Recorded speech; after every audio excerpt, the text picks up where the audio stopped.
কোচবিহার জেলায় অনুষ্ঠিত আন্তর্জাতিক সাহিত্য সম্মেলন ও গুণীজন সংবর্ধনা। উত্তরের আহ্বান সাহিত্য পত্রিকার সাহিত্য সম্মান অনুষ্ঠান অনুষ্ঠিত হল রবিবার। এদিন কোচবিহার ঠাকুর পঞ্চানন বর্মার সভা হলে পশ্চিমবঙ্গ তথা ভারতবর্ষের বিভিন্ন রাজ্য থেকে আগত কবি সাহিত্যিকদের সংবর্ধনা জ্ঞাপনের পাশাপাশি তাদের হাতে পদক তুলে দেওয়া হয়।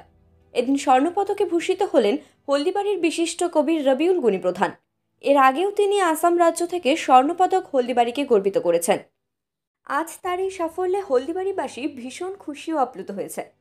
জলপাইগুড়ি সদর ব্লকের বোয়ালমারি নন্দনপুর প্রসন্ননগর পাড়ার কবি সাহিত্যিক বিকাশ সরকার ও ময়নাগুড়ি ব্লকের মাহিদুল হোসাইনকে স্বর্ণপদক সহ শংসাপত্র তুলে দেওয়া হয়। হেলাপাকড়ির বিশিষ্ট কবি আবু তাহির রব্বানীকে রূপোর পদক পুরস্কারে পুরস্কৃত করেন। উপস্থিত কবি সাহিত্যিকদের উপস্থিতিতে এদিনের এই অনুষ্ঠানে বিশেষ অতিথি হিসেবে উপস্থিত ছিলেন কোচবিহার পৌরসভার চেয়ারম্যান রবীন্দ্র ঘোষ, এনবিএসটিসির চেয়ারম্যান পার্থপ্রতিম রায় সহ অন্যান্যরা। স্বর্ণপদক পুরস্কারপ্রাপ্ত কবি ও সাহিত্যিক রবিউল গুণী প্রধান বলেন, এমন সম্মান আমাকে সমাজের প্রতি দায় বাড়িয়ে দেয় এবং আমার মতো ক্ষুদ্র লেখকের লেখার উৎসাহ বাড়িয়ে দেয়। উত্তরের আহ্বান সাহিত্য পত্রিকার বিচারকদের বিচারে স্বর্ণপদক পুরস্কারে ঘোষিত করেছেন, এতে আমি ভীষণ গর্বিত ও আপ্লুত।